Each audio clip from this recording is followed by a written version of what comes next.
하나님의 말씀은 마태복음 10장 34절부터 39절에 있는 말씀입니다. 마태복음 10장 34절부터 39절에 있는 말씀입니다. 같이 교독하겠습니다. 내가 세상에 화평을 주러 온 줄로 생각하지 말라. 화평이 아니요 검을 주러 왔노라.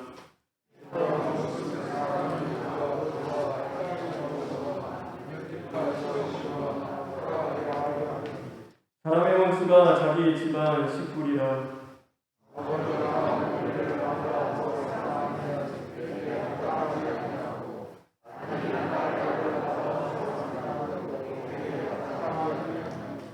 또 자기 십자가를 지고 나를 따르지 않는 자도 내게 합당하지 아니하리라.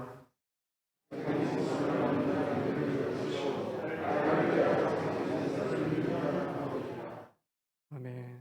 우리 38절, 39절에 있는 말씀을 읽겠습니다.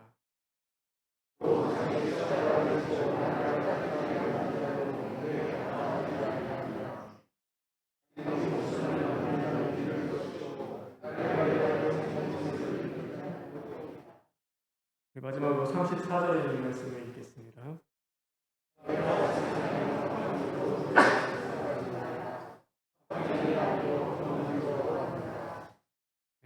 오늘은 화평케 하는 자라는 제목으로 하나님의 말씀을 함께 나누겠습니다.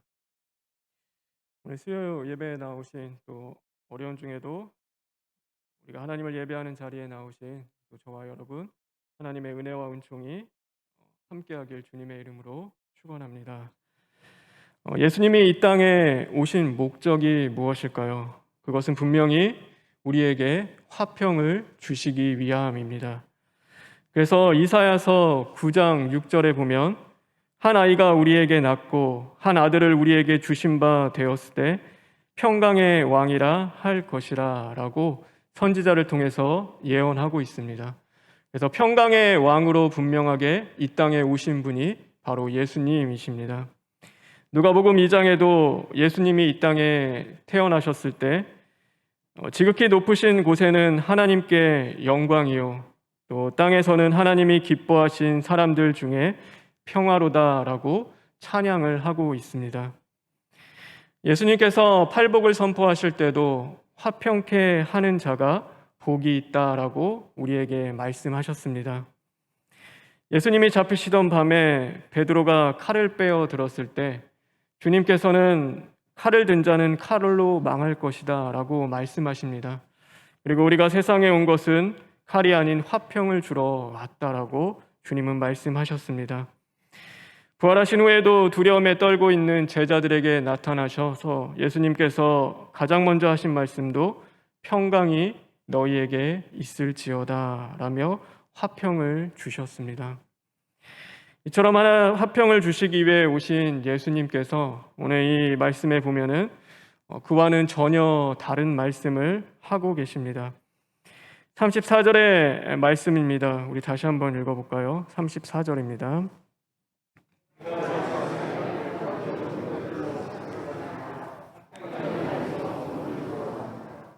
화평을 주러 오신 그 예수님께서 오늘 그 제자들에게 세상에 보내는 그리스도인들을 향하여서 내가 세상에 화평을 주러 온 줄로 생각하지 말라라고 말씀하고 계시는 것입니다. 그럼 왜 주님은 이렇게 말씀하셨을까요? 오늘 여기서 말씀하시는 화평은 예수님이 주시고자 하는 그 화평이 아닙니다. 이것은 세상이 주는 화평, 다시 말해 거짓된 화평에 대한 말씀을 하고 계신 것입니다. 성경에는 화평의 두 종류에 대한 이야기를 하고 있습니다. 세상이 주는 화평이 있고 하나님이 주시는 화평이 있습니다. 그래서 요한복음 14장 27절에 보면은 이런 말씀이 있습니다. 우리 다 같이 한번 읽어볼까요? 시작.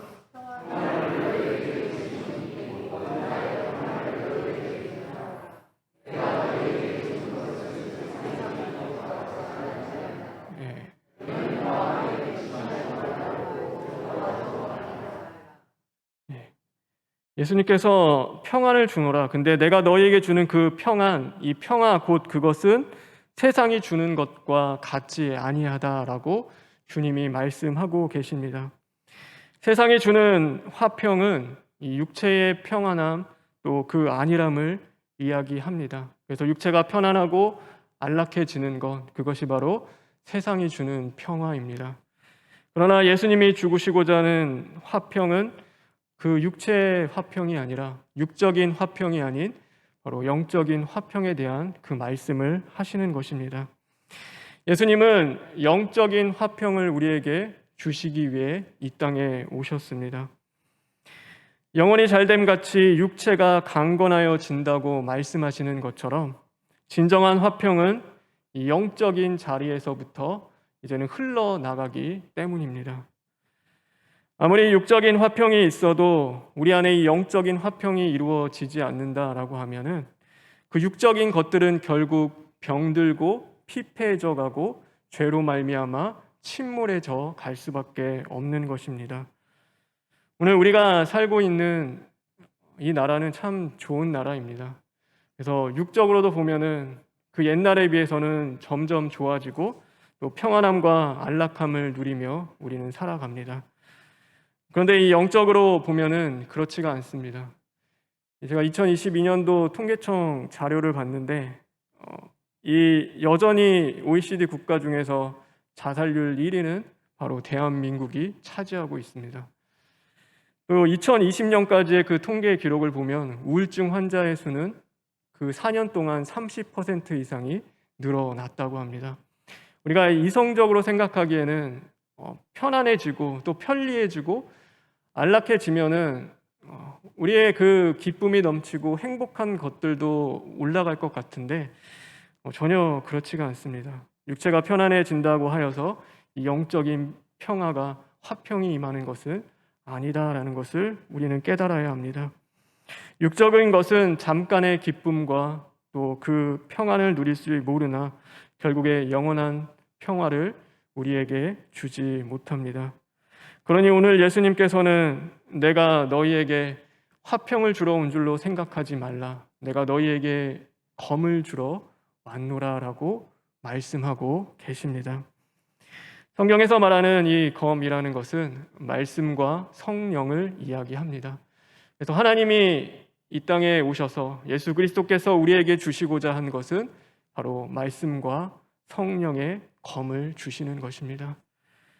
그 육체의 안락함과 육적인 화평과 이제는 말씀과 성령의 검을 가지고 싸우라라고 우리에게 주시는 것이죠. 세상에 안주하지 말고 그 거짓 화평과 싸워서 예수 그리스도를 통하여서 너희에게 정말 주시고자 하는 참된 화평을 누리라고 말씀하고 계시는 것입니다. 그럼 우리는 어떻게 싸워야 합니까? 우리가 무엇으로 오늘 이 땅 가운데서 그 영적인 싸움, 화평을 얻어가는 그 싸움을 해야 합니까? 오늘 이 말씀의 뒤에 보면은 첫 번째는 뭐에 대한 말씀을 하시냐면은 이 35절부터 37절에 있는 말씀인데 우리 다시 한번 읽어보겠습니다. 35절부터 37절입니다. 시작.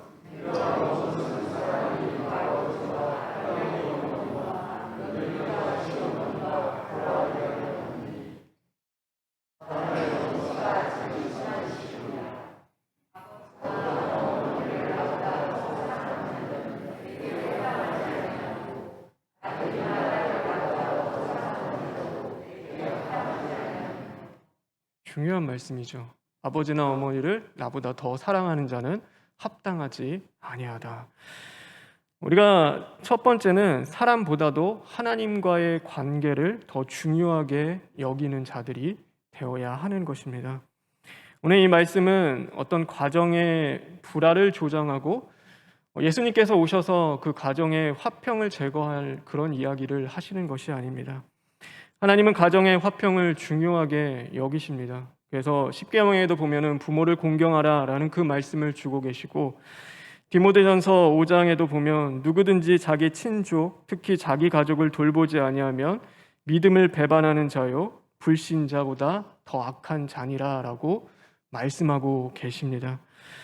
그래서 여기서 말씀하는 것은 이 37절에 있는 말씀이 가장 중요합니다.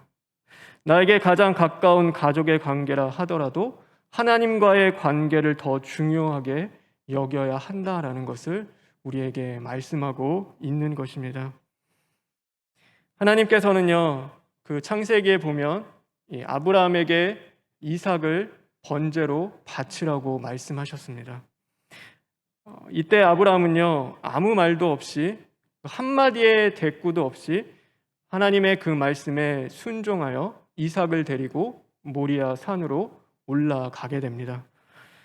근데 그 전에 이 소돔과 고모라 땅에 하나님의 멸망과 심판이 임하게 되고 그곳에 있었던 롯과 가족들도 함께 멸망하게 되었을 때 이 아브라함이 어떻게 했냐면은 하나님 앞에 엎드려 눈물로 간절히 기도했습니다.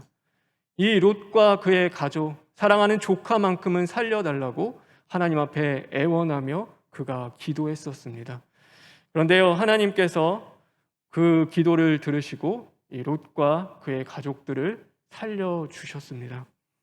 그런데 오늘 그 조카보다도 더 아끼고 사랑하는 자식입니다. 그 자식을 번제로 바치라는 그 하나님의 말씀 앞에서 이 아브라함이 무릎 꿇고 간절히 기도하며 애원하는 그 모습이 성경에 나오지 않습니다.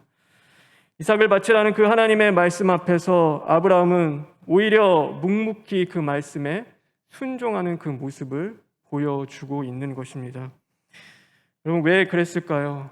왜 하나님의 조카를 위해서는 그렇게 애절하게 기도했는데 왜 자기 자식을 위해서는 그가 하나님 앞에 눈물로 기도하지 않은 것입니까? 아브라함은 알았습니다. 오늘 하나님이 이 이삭을 바치라는 것, 그것은 네가 오늘 하나님을 더 중요하게 여기느냐, 아니면 아들을 더 중요하게 여기느냐, 하나님을 더 귀하게 여기느냐, 아니면은 그 피로 맺어진 혈연 관계를 더 중요하게 여기는지를 증명하는 그 시험이라는 것을 이 아브라함은 알았던 것입니다. 결과가 어떨지는 몰랐습니다. 어쩌면은 하나님이 그 칼을 멈추시지 않고 자신의 아들을 향하여 되게까지도 허락했을지도 모릅니다. 그럼에도 불구하고 이 아브라함은 누구를 선택하냐면 끝까지 하나님을 선택했습니다.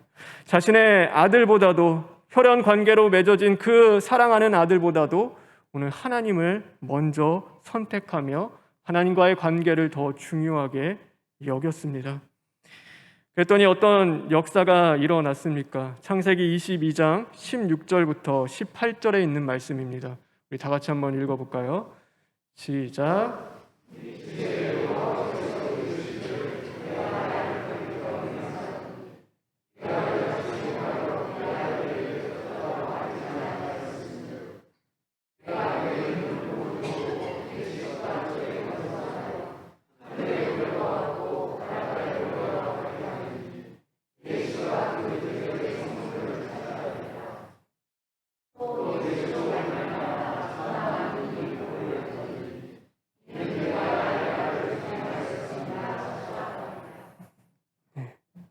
아브라함 본인에게만 하나님이 복을 주신 것이 아니라 아브라함도 복을 주시고 또 그 후손도 복되게 만드셨습니다. 그런데 거기서 끝나는 것이 아니라 그 후손을 통하여 다른 민족들이 복을 받게 된 것입니다. 하나님과의 관계를 먼저 선택했더니 후손들과 다른 민족과의 관계에서도 그것이 칼이 끊이지 않는 관계가 아니라 이제는 복을 주는 관계로 하나님이 만들어 주신 것입니다. 생명을 주는 관계, 살리는 관계로 하나님께서 변화시켜 주셨습니다. 이처럼 하나님과의 관계를 내 인생의 가장 우선순위로 우리가 두고 살아갈 때 사람들과의 관계 또한 살리는 관계가 되고 복을 줄 수 있는 관계로 만드시는 분은 바로 우리가 아니라 여호와 하나님이신 것입니다. 부모도 내가 선택한 것이 아닙니다. 자식도 내가 선택한 것이 아닙니다. 내 목숨조차도 내가 선택한 것이 아닙니다. 그것은 다 누가 주신 거죠? 바로 하나님께서 우리에게 주신 것입니다. 하나님이 주신 것, 사실 자녀도 내 마음대로 할 수가 없죠. 우리의 가장 가까운 관계라고 하는 그 자녀조차도 내 뜻대로 할 수 없는 우리는 연약한 자들입니다. 내가 노력하고 지켜낸다고 내 힘으로 지켜낼 수 있는 그 관계가 아닌 것입니다. 그러기에 우리는 그 관계를 살리고 온전케 하실, 그 관계를 우리에게 허락하실 하나님 앞에 엎드리는 것입니다. 하나님과의 관계 속에서 죄인된 내 자신을 발견하며 더욱 주님을 사랑하고 주님의 은혜를 구하는 자리로 우리가 나아가는 것이죠. 그러므로 하나님과의 관계가 회복되고 온전히 세워질 때 사람들과의 관계도 화평을 이룰 수 있게 되어지는 것입니다. 바라고 원하는 것은 저와 여러분이 이런 영적인 관계를 먼저 구할 수 있는 심령이 되길 주님의 이름으로 축원합니다. 하나님이 주시는 영적인 화평을 먼저 얻으십시오. 세상과의 사람과의 관계가 아니라 오늘 나를 구원하시고 이끌어 가시며 내 인생의 주인이 되시고 이 관계에 역사하시며 개입하시는 그 하나님이 오늘 내 관계를 붙잡아 주실 수 있도록 이 영적인 관계를 하나님과 먼저 세워 나가는 것입니다. 그럴 때 하나님과의 관계에서부터 사람과의 관계 속으로 이제는 그 은혜가 흘러가게 되는 것입니다. 믿음을 줄 수 있는 관계가 되는 것이고 이제는 생명의 그 근원 되시는 예수 그리스도를 줄 수 있는 그 관계가 되어지는 것입니다. 여러분, 그래서 먼저 하나님을 찾을 수 있고 구하는 그 자리를 선택했으면 좋겠습니다. 여러분, 세상에서 정말 중요한 사람, 사업을 하든 직장 생활을 하든 그 사람 만난다고 하면 열일을 제쳐두고 또 있던 약속까지 다 취소하며 그 사람을 만나러 가지 않습니까? 네, 여러분, 하나님을 그렇게 하십니까? 하나님을 만나고 하나님을 예배하며 하나님을 찾고 구하는 그 자리 가운데 나의 모든 것보다 그것이 우선이 되어서 이스라엘 백성들이 광야에서 법궤를 앞세워서 그 척박한 땅을 하나님의 인도하심 가운데 나간 것처럼 오늘 과연 우리는 하나님을 내 인생의 가장 우선순위로 삼고 그 하나님과의 관계를 붙잡고 이 광야 같은 세상을 헤쳐나가고 있는지 우리 자신을 돌아보았으면 좋겠습니다. 그것이 복이고 은혜인 것입니다. 그래서 무엇보다 먼저는 하나님과의 그 영적인 관계를 세워나가길 간절히 바랍니다. 그리고 두 번째로 우리가 해야 할 것은 바로 자기 십자가를 지고 예수님을 따라가는 것입니다. 오늘 이 말씀에 보면은 우리 성경 읽겠습니다. 우리 39절에 있는 말씀입니다. 다 같이 한번 읽겠습니다. 시작.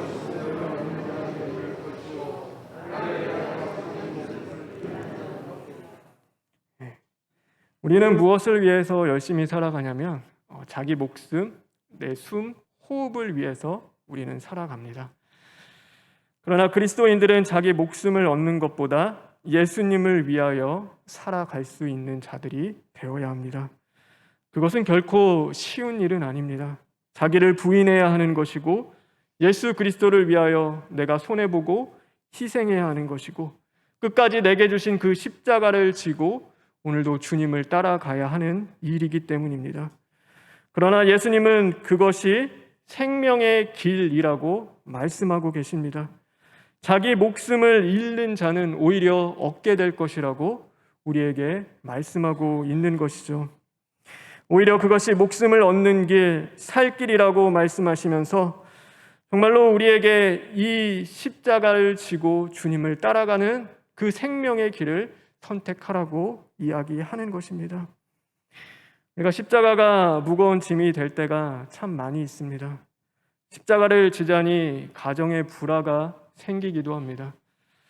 이 코로나 때 어떤 성도님 가정에는요, 그 남편이 코로나 때문에 교회를 못 나가게 하는 그런 가정들도 있고요. 또 교회에 나가는 것 때문에 이 코로나 때 더 그런 것들도 많이 있죠. 친구들과도 서먹해지기도 합니다. 그리고 내게 있는 좋은 직장이 있음에도 불구하고 하나님을 거스리고 대적한다면 그 직장까지도 포기하는 상황이 있을 수도 있습니다. 정말 사랑하는 사람이 있는데 하나님 때문에 포기하기도 합니다. 사회적인 지위가 있고 특권이 있는데 그거를 잃어버리는 그 순간이 오기도 하는 것입니다. 그러다 보니 이 십자가를 지는 것이 무거운 짐이 되어버립니다. 그런데 십자가가 우리에게 무거운 짐만 되는 것은 아닙니다. 우리가 이 달팽이 보면요, 이 등껍질을 갖고 있습니다. 그래서 달팽이에서 가장 무거운 게 뭐냐라고 했을 때 그가 지고 있는, 그 등에 지고 있는 집이라고 이야기합니다. 안 그래도 느린데 그 등에 그 집을 지고, 무거운 집을 지고 천천히 기어갑니다. 그런데 놀라운 것은요, 그 달팽이를 이렇게 손으로 건들거나 아니면 외부에서 위협이 찾아오면 그 달팽이가 무엇을 하냐면 그 집으로 숨어 버립니다. 그 무거운 집 안으로, 자신이 이고 갔던 그 무거운 집인데도 그곳에 자신의 몸을 숨기는 것입니다. 우리가 무거운 십자가, 그것을 주님을 위해서 내가 진다라고 생각하는데 그렇지 않습니다. 내가 십자가를 지는 것이 아니라 오늘도 십자가가 환난 중에 나의 피난처가 되는 것이고요, 우리의 믿음과 신앙을 지켜주는 그 은혜의 자리가 바로 이 십자가가 되어지는 것입니다. 십자가를 통해 하나님은 우리의 삶을 지키시고 보호하십니다. 십자가 하나에 이제는 나의 목숨을 걸고 나아갈 때 하나님은 나의 전부가 되어주시고 그 세상을 넉넉히 이길 수 있는 힘이 되어주시는 것입니다. 교회 어르신들 보면요, 그러니까 그런 말씀 들을 때 있습니다. 우리랑은 너무나 세대 차이가 많이 나는데 그때는 핍박과 말할 수 없는 박해와 고통을 당하셨다는 그런 이야기를 들을 때가 있습니다. 원로 목사님을 통해서도 듣죠. 너무 심한 거는 뭐 감금을 당하기도 하고 생명의 위협을 느껴서 도망치기도 하고, 그 두려움 속에서 그럼에도 불구하고 이분들이 끝까지 인내하며 믿음으로 그 신앙생활을 지켜나가는 이야기를 들을 때면요, 과연 어떻게 그럴 수 있었을까? 어떻게 그것을 견뎌나갈 수 있었을까라고 생각해 보니까 하나님이 주신 그 십자가, 예수 그리스도께서 주신 그 십자가가 단지 무거운 짐이 아니라 그분들의 피난처가 되었구나. 주님께서 십자가에서 숨겨주시고 십자가에서 주님이 막아주셨구나. 십자가 앞에 그들이 나아갈 때 하나님 천부여 의지없어서 내가 손들고 주님 앞에 나아갑니다 했을 때 주님께서 그들의 살 길과 피할 길을 그 십자가에서 마련해 주셨구나라는 그 생각이 들었습니다. 그러니까요, 너무나 감사하더라고요. 그것이 저에게 얼마나 기쁨인지 몰랐습니다. 왜? 오늘 나에게 주신 그 십자가도 내가 져야 할 무거운 짐이 아니라 오늘도 이 어지러운 세상 속에서 나의 피난처가 되어주시고 나의 힘이 되어주시고 이 세상 속에서 하나님이 나를 지켜 보호하시는 그 자리가 되어준다고 생각하니 그것만큼 감사한 자리가 없었습니다. 저와 여러분에게 주신 주님의 그 십자가, 그 십자가에 감사할 수 있는 저와 여러분 되기를 간절히 바랍니다. 십자가를 질 수 있는 은혜를 주셔서 감사합니다. 십자가로 나를 구속하시니 감사합니다. 하나님, 십자가를 통하여 나의 피할 길을 예비하시고 낙심한 그 마음에 용기를 주시며 오늘도 죄로 물든 심령을 다시금 씻기시고 하나님 살려주시니 감사합니다. 오늘 그 감사가 저와 여러분의 심령에서 울려 퍼지길 바랍니다. 그래서 하늘의 보좌를 움직이고 하나님의 마음에 합한 심령이 되어서 오늘도 더욱 이기고 승리할 수 있는 저와 여러분 되기를 간절히 바랍니다. 오늘 제목을 화평케 하는 자라고 정해보았습니다. 화평케 하는 자가 복이 있다라고 주님은 말씀하십니다. 그 사람은 싸움을 피하는 것이 아니라 영적인 화평을 이루기 위하여 말씀과 성령의 감을 가지고 오늘도 영적인 싸움을 싸우는 자들입니다. 세상 사는데 사람과의 관계가 얼마나 중요한데 하나님과의 관계가 전부가 될 수 없다고 사람들이 이야기할 때도 하나님과의 관계에 목숨을 걸고 나는 하나님과의 관계가 전부다 외치며 그것을 가장 중요하게 여길 줄 아는 자입니다.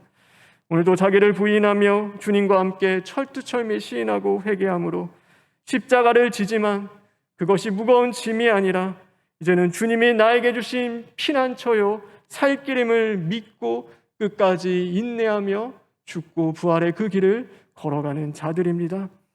이 화평케 하는 자가 복이 있나니 그가 하나님의 아들이요 하나님의 딸이라고 우리에게 말씀해 주십니다. 저와 여러분 하나님의 자녀가 되기를 간절히 바랍니다. 오늘도 우리에게 주신 그 십자가를 지고 끝까지 예수 그리스도를 통하여 주신 화평을 이루기 위하여 힘쓰고 애쓰며 부르짖음으로 말미암아 이제는 우리의 심령도 살고 우리의 가정과 자녀와 이 나라와 민족을 살릴 수 있는 복된 저와 여러분 되길 주님의 이름으로 축원합니다. 다 같이 기도하겠습니다. 하나님 감사합니다. 십자가 주셔서 감사합니다. 십자가도 죽고 부활의 말씀 주셔서 주님 감사합니다. 하나님 무거운 짐으로 여기고 살아갔던 이 죄악된 요소가 내 안에 가득하오니 하나님 십자가에 못 박아 죽어지게 하시고 오늘도 주님이 주신 피할 길이요 피난처요 살 길임을 깨닫고 오직 십자가 앞에서 하나님과의 온전한 관계를 맺는 저희들 될 수 있도록 주님 인도하여 주시옵소서. 그러므로 세상과 화평하는 자들이 아니라 오직 하나님과 예수 그리스도와 화평을 이름으로 말미암아 하나님이 진정 주시고자 하는 그 화평한 삶을 이루어갈 수 있는 심령들 될 수 있도록 변화시켜 주시옵소서. 예수님의 이름으로 기도합니다. 아멘.